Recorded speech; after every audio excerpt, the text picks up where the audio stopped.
CTV News at 6 with Joe Perkins. Good evening. Thank you for being here. We begin tonight in Shawnigan Lake with a fight over contaminated soil.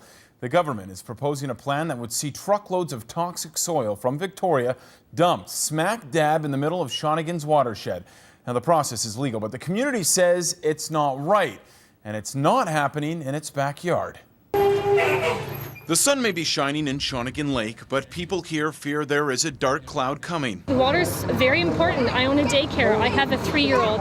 I don't want my water to be contaminated, and the fact that it could even possibly be contaminated, it just worries me very much. Their fears echoed by many in the community. Shawnigan Lake supporters furious over a plan to dump contaminated soil into this quarry. People have been coming up here since 1905, drinking the water, swimming, and we still do.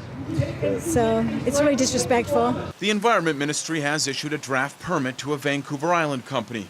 If approved, South Island Aggregates Limited will have the green light to dump 100,000 tons of contaminated soil into this site every year for the next 50 years. In essence, it's like putting all that toxic material in a plastic bag at the top of your watershed. Toxic material, he says, contaminated with chlorine and sodium.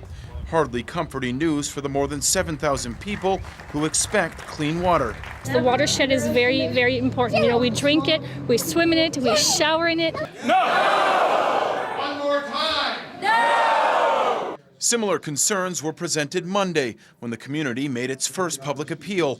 Since then, the Cowichan Valley Regional District has stepped in, sending a letter to the provincial health officer. And I think one of the key things this week actually is the letter that's gone to the public health officer and really pointing out that this is a public health risk and that the government really needs to pay attention to that. It's unclear where the contaminated soil will come from, but the Ministry of Environment has reassured the public that it will be tested before being shipped for disposal or treatment.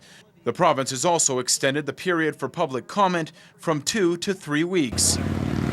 With less than 2 weeks left, there are plenty of comments and questions. And who will pay the premiums? Who will pay the insurance to protect us if that ever went through? On Tuesday, opponents are heading to Victoria. It's those who show up will make a difference. Thank you very much. To make sure the province hears their concerns in person before it's too late.